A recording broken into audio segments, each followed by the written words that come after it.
ಹರಿ ಓಂ ಶ್ರೀ ಗುರುಭ್ಯೋ ನಮಃ ಪರಮಗುರುಭ್ಯೋ ನಮಃ ಶ್ರೀಮದಾನಂದ ತೀರ್ಥ ಭಗವತ್ಪಾದಾಚಾರ್ಯ ಗುರುಭ್ಯೋ ನಮಃ ಶ್ರೀ ವೇದವ್ಯಾಸಾಯ ನಮಃ ಭಾರತೀ ಸರಸ್ವತಿ ವಾಯ ಬ್ರಹ್ಮಲಕ್ಷ್ಮೀ ಮೂಲನಾರಾಯಣ ವಾಸುದೇವಾಯ ತೇ ನಮಃ ನಮಃ ಶಾಂತಾಯ ದಿವ್ಯಾಯ ಸತ್ಯಧರ್ಮಸ್ವರೂಪಿಣೆ स्वानन्दामृततृप्ताय श्रीधराय नमो नमः जगत्कल्याणकार्याय नररूपधराय च योगिराजाय वन्द्याय गुरुदासाय ते नमः लक्ष्मीरमण गोविन्द गोविन्द भगवान सद्गुरु श्रीधर गुरुदास स्वामी महाराज की जय। महारुद्र हनुमान की जय। वंदीपे निनगे गणनाथ गणनाथ वंदीपे निनगे गणनाथ गणनाथ बंद विघ्न कळे गणनाथ गणनाथ बंद विघ्न कळे गणनाथ गणनाथ वंदीपे निनगे गणनाथ गणनाथ आदिಯಲ್ಲಿ ನಿನ್ನ ಪಾದ ಪೂಜಿಸಿದ ಧರ್ಮರಾಜ ಆದಿಯಲ್ಲಿ ನಿನ್ನ ಪಾದ ಪೂಜಿಸಿದ ಧರ್ಮರಾಜ ಸಾಧಿಸಿದ ರಾಜ್ಯ ಗಣನಾಥ ಗಣನಾಥ ಸಾಧಿಸಿದ ರಾಜ್ಯ ಗಣನಾಥ ಗಣನಾಥ ವಂದಿಪೆ ನಿನಗೆ ಗಣನಾಥ ಗಣನಾಥ ವಂದಿಪೆ ನಿನಗೆ ಗಣನಾಥ ಗಣನಾಥ ಪತ್ರಂ ಪುಷ್ಪಂ ಫಲಂ ತೋಯಂ ಯೋ ಮೇ ಭಕ್ತ್ಯಾ ಪ್ರಯಚ್ಛತಿ ತದಹಂ ಭಕ್ತ್ಯುಪಹೃತಂ ಅಶ್ಮಾನಿ ಪ್ರಯತಾತ್ಮನಃ ಭಕ್ತಿಯಿಂದ ನಾವು ಅರ್ಪಿಸಿದಂತಹ ಒಂದು ಎಲೆ ಹೂವು ಹಣ್ಣು ಅಥವಾ ನೀರನ್ನು ಸಹ ಭಗವಂತನು ಸ್ವೀಕರಿಸ್ತಾನೆ. ಭಕ್ತಿಯು ಭಾವವು ಮುಖ್ಯ, ವಸ್ತುವಿನ ಮೌಲ್ಯ ಅಲ್ಲ. ಭಕ್ತಿ ಎಂದರೆ ದೇವರ ಮೇಲೆ ಇರತಕ್ಕಂಥ ಒಂದು ನಂಬಿಕೆ ಮತ್ತು ಶರಣಾಗತಿ. ಈ ಭಕ್ತಿ ನಮಗೆ ಕೇವಲ ಪೂಜೆ, ಹೂವಿನ ಅಲಂಕಾರ ಅಥವಾ ಹೋಮ ಹವನ ನೇಮ ಯಾಗ ಯಜ್ಞಾದಿಗಳನ್ನು ಮಾಡುವುದರಿಂದ ದೊರಕತಕ್ಕಂಥದ್ದಲ್ಲ. ಅದು ನಮ್ಮ ಹೃದಯದಿಂದ ತುಂಬಿ ಹರಿದು ಬರುವಂತಹ ಒಂದು ಸುದೃಢವಾಗಿರತಕ್ಕಂಥ ಭಾವನೆ. ನಾವು ಆ ಭಾವನೆಯನ್ನು ನಾಮಸ್ಮರಣೆ, ಪೂಜೆ, ಜಪ, ತಪ, ಭಜನೆ, ಹರಿನಾಮ ಸಂಕೀರ್ತನೆಯ ಮೂಲಕ ಭಕ್ತಿ ಎಂಬ ಭಾವನೆಯನ್ನು ವ್ಯಕ್ತಪಡಿಸ್ತೇವೆ. ನಂತರ ಆ ಭಕ್ತಿಯ ಮಾರ್ಗವು ನಮ್ಮನ್ನು ಅಹಂಕಾರದಿಂದ ದೂರ ಮಾಡಿ ವಿನಯ, ಶಾಂತಿ ಮತ್ತು ದಯೆಯ ಮಾರ್ಗದಲ್ಲಿ ನಡೆಸ್ತದೆ. ಒಂದು ದೃಷ್ಟಾಂತ ನೋಡಿ. ಒಂದು ಪ್ರಾಂತ್ಯದಲ್ಲಿ ಒಬ್ಬ ಅಜ್ಜ ಬಹಳ ದೊಡ್ಡ ಭಕ್ತನಾಗಿದ್ದ.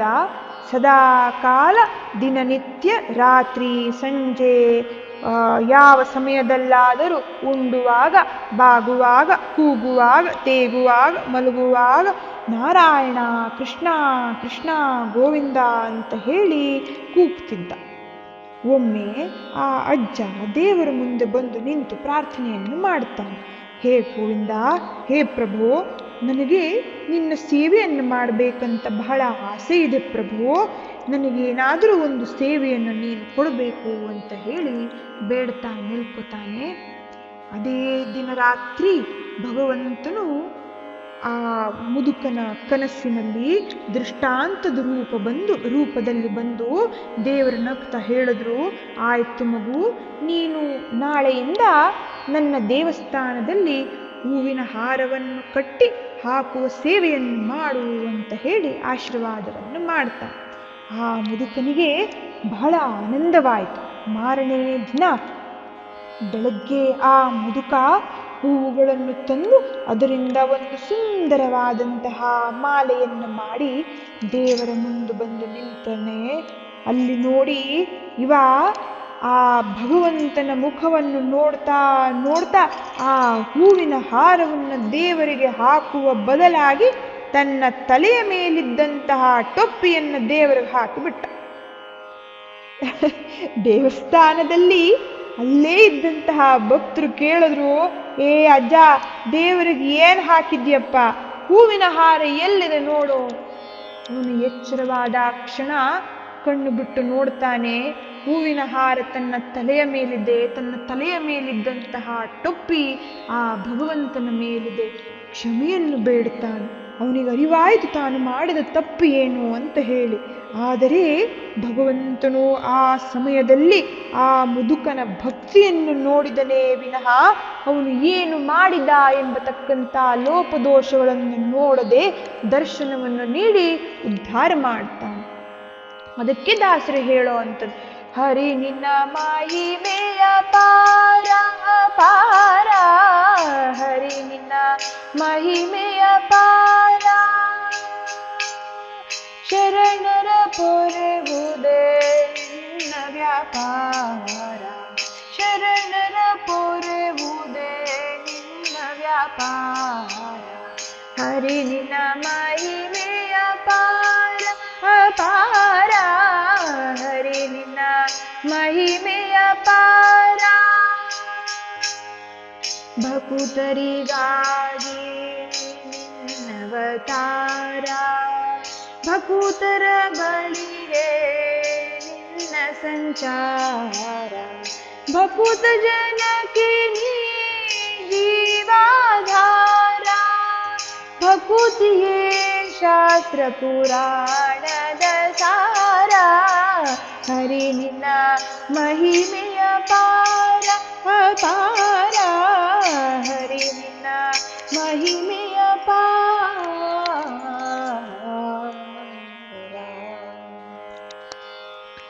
ಆ ಭಗವಂತನ ಮಹಿಮೆಯು ಅಪಾರವಾಗಿರ್ತಕ್ಕಂಥದ್ದು. ಆ ಮಹಿಮೆಯನ್ನೇ ನಾವು ಇಂದು ಈ ಹೇಳುವಂತಹ ಕಥಾಭಾಗದಲ್ಲಿ ಎಲ್ಲರೂ ಸೇರಿ ಕೇಳೋಣವಂತೆ. ಹಿಂದೆ ಅನಲಾಸುರ ಎಂಬತಕ್ಕಂಥ ರಾಕ್ಷಸನ ಜನ್ಮವಾಗ್ತದೆ. ಅವನಿಗೆ ಹುಟ್ಟುವಾಗಲೇ ಒಂದು ವಿಶೇಷವಾಗಿರತಕ್ಕಂತಹ ಶಕ್ತಿ ಪ್ರಾಪ್ತಿಯಾಗಿತ್ತು. ಅನಲಾಸುರನು ಯಾರೇ ಆಗಲಿ ಅದು ತನ್ನ ಏಕದೃಷ್ಟಿಯಿಂದ ನೋಡಿದ ಕ್ಷಣ ಎದುರಿಗಿರತಕ್ಕಂಥವರು ಅಗ್ನಿಗೆ ಆಹುತಿಯಾಗಿ ಸುಟ್ಟು ಹೋಗಿ ಭಸ್ಮವಾಗಿ ಹೋಗ್ತಿತ್ತು. ಮುಂದೆ ಅನಲಾಸುರನು ಬೆಳೆದು ದೊಡ್ಡವನಾಗ್ತಾನೆ. ಆಗ ಅವನು ಕಂಡು ಜನರನ್ನೆಲ್ಲ, ಪ್ರಾಣಿ ಪಕ್ಷಿಗಳನ್ನೆಲ್ಲ ತನ್ನ ಸುಡುವ ಕಣ್ಣುಗಳಿಂದ ಒಂದೇ ದೃಷ್ಟಿಯಿಂದ ನೋಡಿ ಸುಟ್ಟು ಬಿಡ್ತಾನೆ. ಅತಿಯಾಗಿ ನೊಂದಂತಹ ಮನಸ್ಸಿನಿಂದ ಜನರೆಲ್ಲರೂ ಭಕ್ತರು ಬಹಳ ಭಯಗೊಂಡು ಮಹಾಗಣಪತಿ ಆ ವಿಘ್ನೇಶ್ವರನಿಗೆ ಮೊರೆ ಹೋಗ್ತಾರೆ. ಹೇ ಪ್ರಭೋ, ಮಹಾಗಣಪತಿ ಗಣಾಧೀಶ, ನೀನೇ ನಮ್ಮನ್ನು ಕಾಪಾಡಬೇಕು. ನಾವು ಯಾವ ತಪ್ಪನ್ನು ಮಾಡದಿದ್ದರೂ, ಯಾರಿಗೂ ಹಿಂಸೆ ಇಡದಿದ್ದರೂ ಈ ಅನಲಾಸುರನು ನಮಗೆಲ್ಲರಿಗೂ ತೊಂದರೆಯನ್ನುಂಟು ಮಾಡುತ್ತಿದ್ದಾನೆ. ಪ್ರಭು, ಹೇಗಾದರೂ ಮಾಡಿ ನೀನು ನಮ್ಮನ್ನು ಕಾಪಾಡಬೇಕು ಎಂಬುದಾಗಿ ಬೇಡಿದಂತಹ ಸಮಯದಲ್ಲಿ ಮಹಾಗಣಪತಿಯು ಸಿಟ್ಟಿನಿಂದ ಕೂಡಲೇ ಅನಲಾಸುರನನ್ನ ಮಟ್ಟ ಹಾಕ್ತೇನೆಂಬುದಾಗಿ ಯುದ್ಧಕ್ಕೆ ಬಂದು ನಿಂತ. ಆದರೆ ಬುದ್ಧಿವಂತನಾಗಿರತಕ್ಕಂಥ ಗಣೇಶನು ಅನಲಾಸುರನ ಮುಂದೆ ತನ್ನ ಪೂರ್ಣ ರೂಪದಲ್ಲಿ ನಿಲ್ಲೋದನ್ನು ಬಿಟ್ಟು ಒಂದು ಸಣ್ಣ ಬಾಲಕನಾಗಿ ಅನಲಾಸುರ ಆ ರಾಕ್ಷಸನ ಮುಂದೆ ಬಂದು ಪ್ರತ್ಯಕ್ಷನಾಗ್ತಾನೆ. ಆಗ ಅನಲಾಸುರನು ಈ ಪುಟ್ಟ ಬಾಲಕನಾದಂತಹ ಗಣೇಶನ ಮೇಲೆ ದೃಷ್ಟಿ ಹಾಕಲು ಪ್ರಯತ್ನ ಪಡ್ತಾನೆ.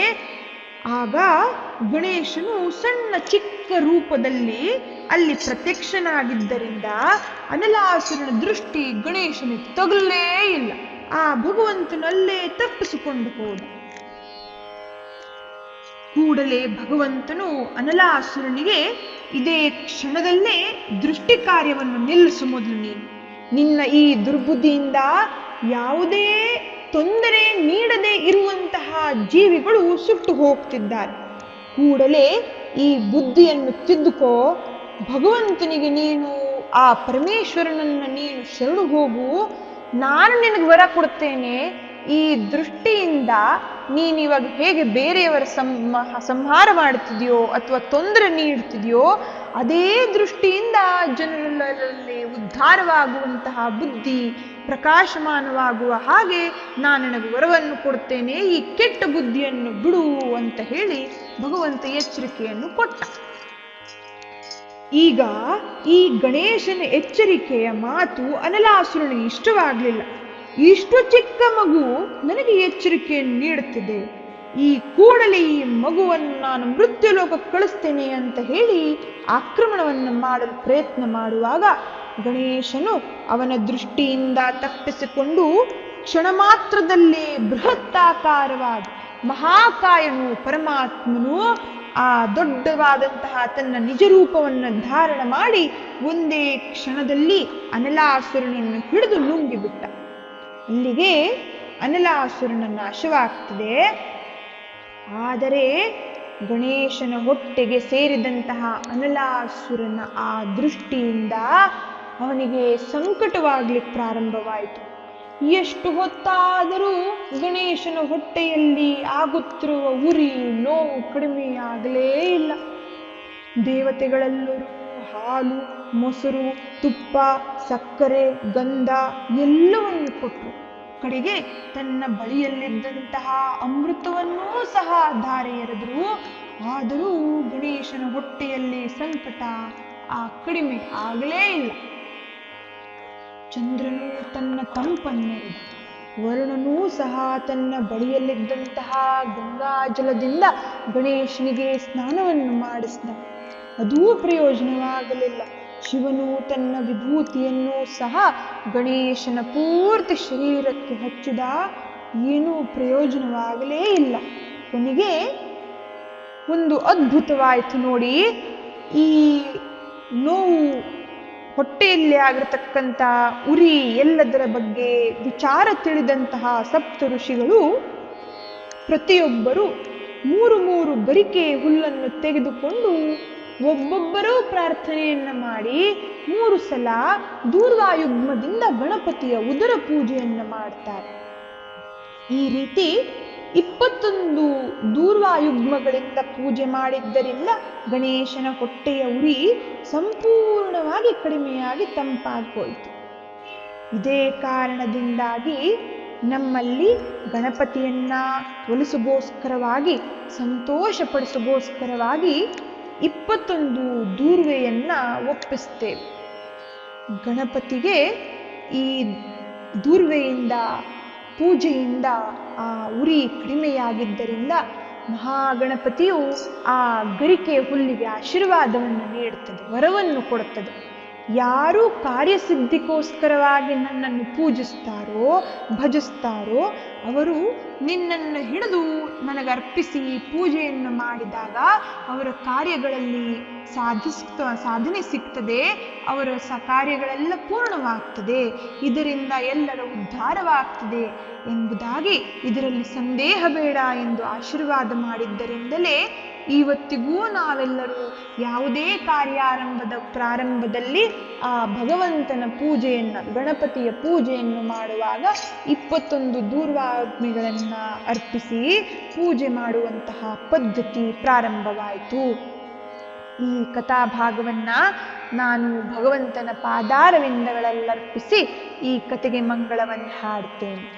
ಎನ್ನ ಕಡೆ ಹಾಯಿಸುವುದು ನಿನ್ನ ಭಾರ, ನಿನ್ನ ನೆನೆಯುತ್ತಲಿಹುದು ಎನ್ನ ವ್ಯಾಪಾರ.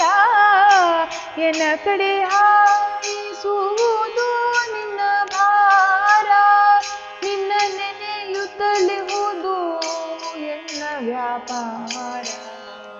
ಎನ್ನ ಇಹ ಪರಕ್ಕೆ ನಿನ್ನೆ ಗತಿ, ನಿನ್ನ ಲುಪಿಸುವುದು ಎನ್ನ ಪಡೆಯಕ್ಕೆ ಸಲಹುವುದು ನಿನ್ನ ಧರ್ಮ, ನಿನ್ನಡೆ ಜರುಗುವುದು ಎನ್ನಯ ಕರ್ಮ.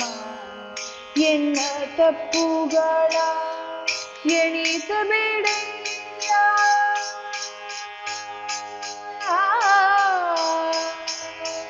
ಗುರುವೇ ಗುರುದಾಸ.